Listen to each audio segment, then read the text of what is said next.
Make sure you have completed the retrieval practice on Microsoft Forms before watching the rest of this video. The link to this is found under the retrieval practice section of this assignment on Microsoft Teams. As you watch this video, it is really important that you make notes on any new information. This can be in the form of bullet points or a mind map. This lesson is about the Crimea Conflict, and the purpose of it is to be able to describe the events of the conflict in order to evaluate Russia's role within the Crimea Conflict. In order to do this, you are going to describe what the term conflict means. You're going to explain the events that led up to the Crimea Conflict and during the conflict, and judge whether Russia was right to annex Crimea. We first need to look at the term conflict. A conflict refers to a disagreement between different groups of people, ideas or interests. It can vary from a polite disagreement to an all-out war. There are different scales of conflict. A local conflict refers to disagreements within a community. This might be a street or a town. For instance, a protest about a new housing development.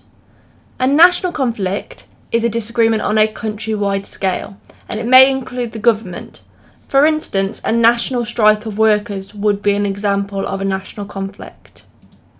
An international conflict is a disagreement between different countries.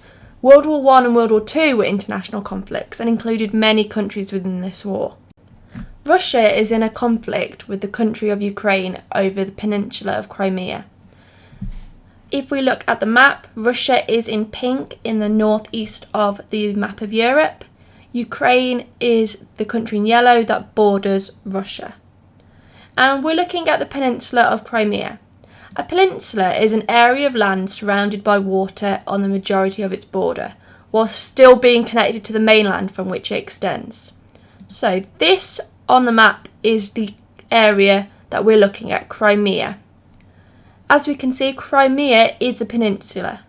It is attached by land to Ukraine, the country which it is in, to the north, and it is surrounded by the Black Sea, the Kerch Strait and the Sea of Azov.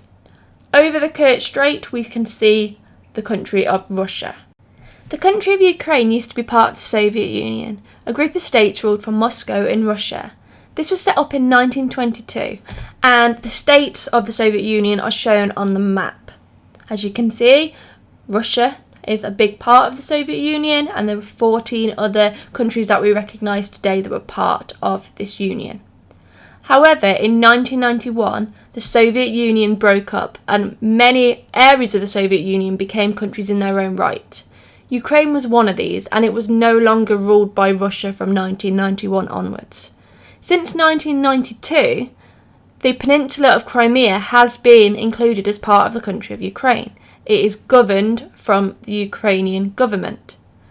Since then, however, there has been kind of a tug of war over how Crimea should be run. We're now going to look at a timeline of the Crimea conflict. We start off in November 2013, when the President of Ukraine, President Yanukovych, decided not to sign a major partnership deal between Ukraine and the European Union. The European Union is a group of countries within Europe that support each other, especially with each other's economy. In December 2013, hundreds of thousands of protesters took to the main square in the capital of Ukraine, which is Kiev, to protest this decision by the president. Most of the demonstrators supported the European Union and wanted Ukraine to be friendlier with the other countries within the European Union. Ukraine and the European Union had been through years of talks to try and include the country in the partnership. However, not everyone in Ukraine wanted closer ties with the European Union. There were also large numbers of people, particularly in the east of the country, who supported Ukraine's close ties with Russia. Throughout January 2014, the protests became very violent when police tried to remove protesters, but the protesters stood their ground. Both sides fought with force. Dozens of people lost their lives and hundreds more were injured. The unrest within Ukraine led to big changes in the Ukrainian government, and on 22nd of February 2014, President Yanukovych was forced from power and he had to flee from the country. A temporary president, President Turchinov, was appointed with an election planned for the 25th of May to decide who the new president would be. On the 27th of February 2014, tensions started to grow in Crimea in the southeast of Ukraine, when a group of unidentified armed men took over the government buildings in the capital of Crimea and raised a Russian flag on these buildings. Most of the people living in Crimea actually believe that they are Russian, not Ukrainian. On the 28th of February 2014, the Russian President Vladimir Putin sent thousands of soldiers into Crimea because he later said he needed to protect Russian people who lived there from the violent protesters. However, he denied having any soldiers in Crimea at this time. It did not even admit the Russian military was there until the 17th of April. Western countries like the US, the UK and France said that Russia's takeover of this region was against international law. On this day as well, marches supporting Russia happened throughout the streets of Crimea. On the 1st of March 2014, the new Ukrainian government responded by sending in troops to try to remove the Russian soldiers and stop the pro-Russian protests. On March 16, 2014, a controversial vote was taken in Crimea about whether Crimea should be in Russia and not Ukraine. The vote was successful and Crimea declared independence from Ukraine. Ukraine said that the vote was illegal and did not count because it was not carried out properly.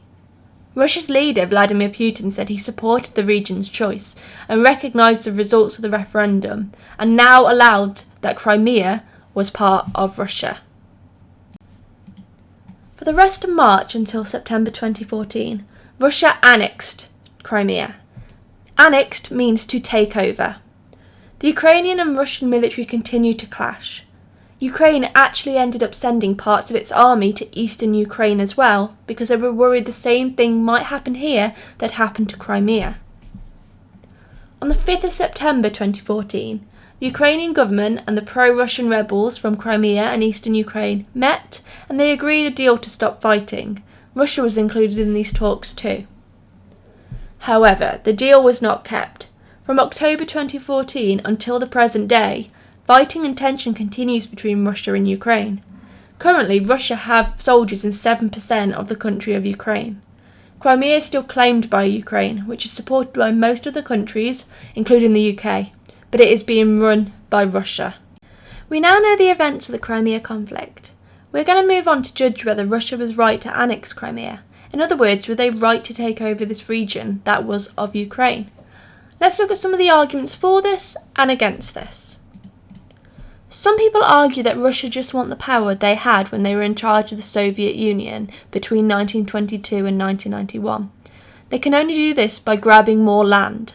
They did the same in the country of Georgia in 2008 when they started a war and took over the areas of Abkhazia and South Ossetia. Some people argue that the President of Russia, Vladimir Putin, claimed he was only protecting those living in Crimea from the violence that had been happening in the capital city of Kiev. We could also say that 97% of Crimea voted to join Russia in their election. Russia was right to help the peninsula to return to their country. Many people claim that Russia set up the illegal vote in Crimea and played a part in counting all the votes. They wanted Crimea no matter what.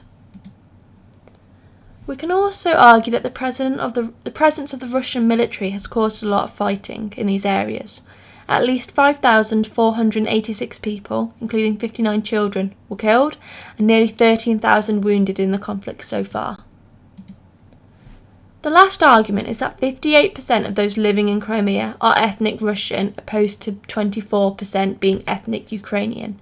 77% of people living in Crimea speak Russian as their first language instead of Ukrainian. They should be part of Russia as a result. Exit this video now and complete the Word document found under the output section of this assignment. This is called Student Activity, the Crimean Conflict.